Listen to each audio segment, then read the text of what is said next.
Yo, what's up, YouTube? Back at you with another video on today. This is the Keeping It Raw podcast. Make sure you guys subscribe to the channel. Click on that bell so that you'll be notified whenever we put up an upload. Also, hit all so that you'll receive every notification and every video that we upload. All right, guys. Also, make sure you hit the like button. It's free and it don't cost you a thing. Let's get right into it. All right, guys. It looks like quarterback Quin Ewers is going to possibly stay with the Texas Longhorns for another season.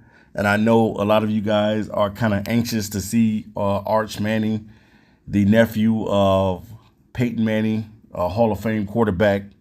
But it looks like Quin Ewers could come back. Now, he has had definitely a phenomenal season for Texas, put Texas back on the map. Texas has not been a strong college program in a while. And Texas definitely back in the days used to be one of the powerhouses in football, and now it looks like Texas is coming back to prominence.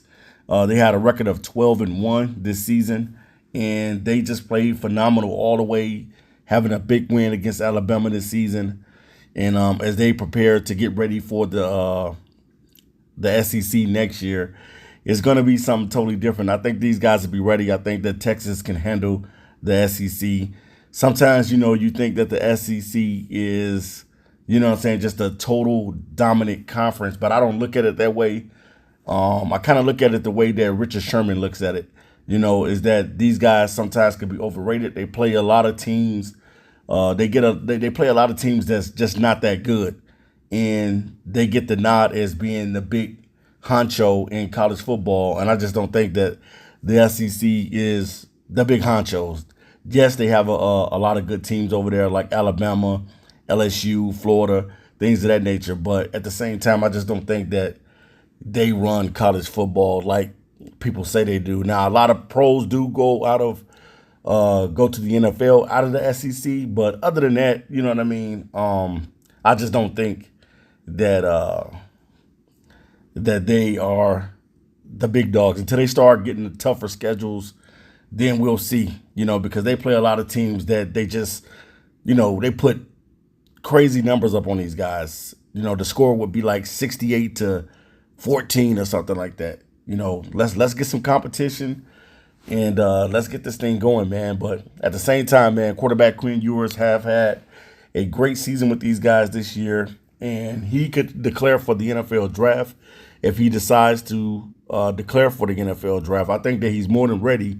But sometimes they want to work on other things and they just want to get better.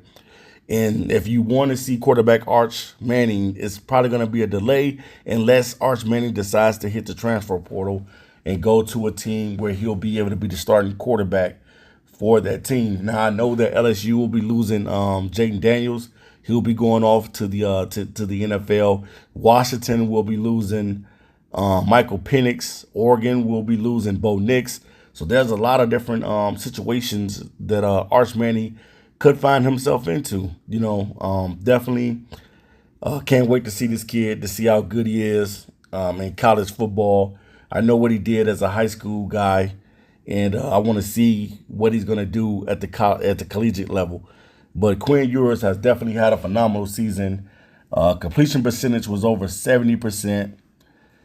He threw for 3,161 yards on the season, averaged around about 9.0 throw, had 21 touchdown passes and 6 interceptions, and he also had a QBR of 78.7.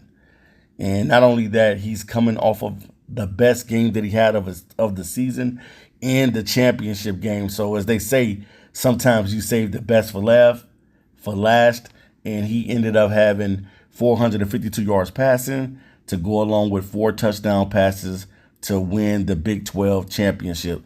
So it looks like Texas will be riding off as a champion, and they'll be getting ready to play in the SEC in 2024. All right, guys, make sure you leave it in the comments section on what you think about quarterback Quin Ewers. Peace.